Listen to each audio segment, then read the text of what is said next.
on, guys? Welcome back to Whiskey Dixon. I'm Sugarbear. I got my buddy Jake here with me again today. What's going on? We're drinking one of my absolute favorite whiskeys of all time, Laphroaig Triple Wood Islay Single Malt Scotch Whiskey. Now, Laphroaig in Gaelic means the beautiful hollow by the broad bay. Not heard that. Yeah. They're an interesting distillery. They're actually owned by Suntory Beam, so like Jim Beam and the Suntory, the Japanese whiskey company. Yeah, so they essentially have like 50-50 ownership over Laphroaig. They actually do their own floor malting. They're only one of maybe like 10 different distilleries in Scotland that still does that.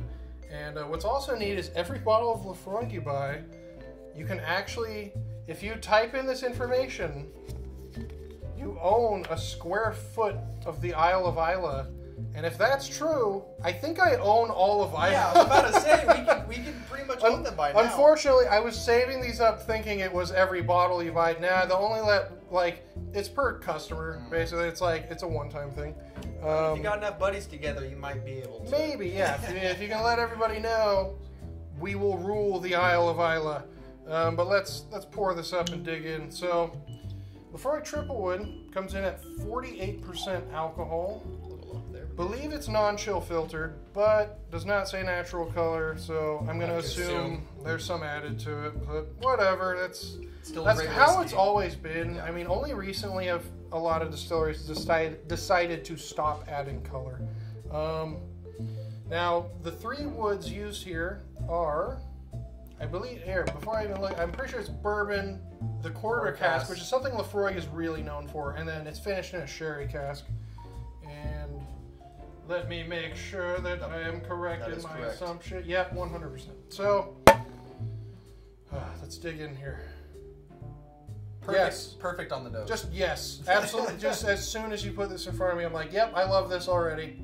There's so much oak from the quarter cask. Yeah, it's not a whole lot of sherry on the nose. And I'm not getting even a lot of the bourbon oak. I feel like it's just that quarter cask oak, that really clean cut, musty, oaky. Glorious. Plus that classic Laphroaig peat smoke. Not as much of the like Band-Aid note as you get in some of the others. The sherry cask really tames down a lot of the really funky notes in this. There's definitely the ocean there, though. I smell a little ocean. I smell the brine. I smell the sea. Yeah, I mean, what on the palate? Wouldn't change a dang thing about it. So much going on. It's so deep and rich. Laphroaig, on the front of their whiskeys, they claim to be the most richly flavored of all Scotch whiskeys. I cannot argue with that. No. I think actually Laphroaig has maybe like the most flavor of any distillery, maybe of any of the Scotch whiskeys.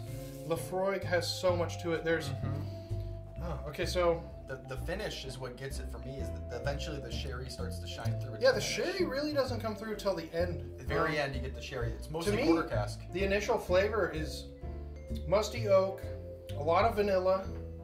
Almost like vanilla ice cream, like homemade vanilla ice cream when you use the rock salt and the machine and everything. I also get like damp, like a pile of like autumn leaves that have fallen off of a tree, like that damp, musty. I don't want to say moldy or mildewy. That doesn't sound good, but there's definitely like there's a musty. There's like a fall note to this. This tastes like leaves, and this tastes like it's like autumn. It's the whole tree. This is perfect for the season. This is perfect for the season we're going into right now. This is really something you want to have in your collection. The peat is there. It's there the whole way through. It's a little subdued. It's not like some of their other releases where they're a lot smokier. This is a little bit tamer on the peat. And the finish, there's a fruitiness to it. There is that sherry, but it's not raisiny. I almost get just very faint strawberries and cream. To me, I'm getting like a blueberry, but still berry nonetheless. Berry, and like there's a creaminess to it as well. And I love that it's 48% because it's so full flavored. They bottled it at 48 just as a taste preference. They're like, it's just right. This is exactly how you want. Like, this doesn't need water. This does not. Don't put ice in this. No. And no, this is so good straight out of the bottle. This is just exactly the proof this should be at. Although I'd be curious to try it at cask strength to see. I imagine it would be very different at cask strength. Which they do make it at the cask strength. They do. There's some rare releases. The Cardeas release was they did a cask strength triple wood. Yeah, the amount of depth, the amount of richness, it's peaty and smoky, but not overly so.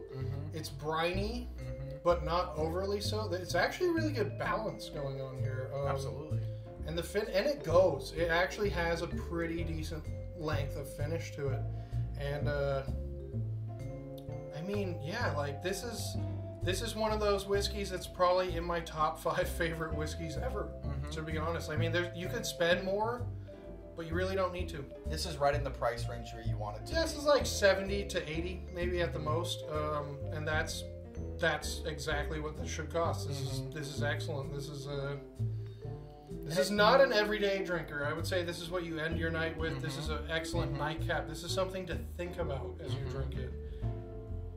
Yeah, the amount of just depth to this is extraordinary. It's pretty much the same as the quarter cask, its little brother, but it just got it's just a little bit more complex. It's that sherry finish. Yeah. It's essentially, if you've had Laphroaig quarter cask, this is a bit like that, a little less peaty, smoky, a little less oaky, but that sherry finish makes it very rounded and sophisticated.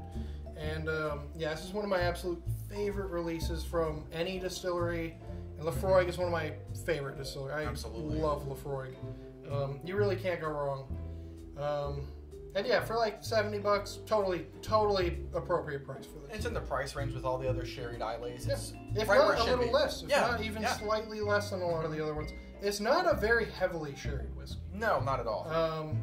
It's oaky. It's not super fruity or sherried. The sherry's there. It's right on the finish. Yeah, awesome. Any final thoughts? No, it's a great whiskey, and I think everybody should have it in their collection if you like Islay. Buy this. 100% buy this. This is... you can't go wrong with Laphroaig in general. They don't make anything bad, but this is like one of their best whiskeys. This is one of the best widely available Laphroaig whiskeys. So by all means, pick some of this up. It's totally awesome. I guess that about wraps it up. If you like this, follow us on Instagram, subscribe to the channel, give us a thumbs up, and until next time, sláinte, and keep on drinking. Damn it, I forgot to say Sugarbear and Jake. That's fine. Sugar Jake. Just leave that part you said right there. Just leave that one out. Just leave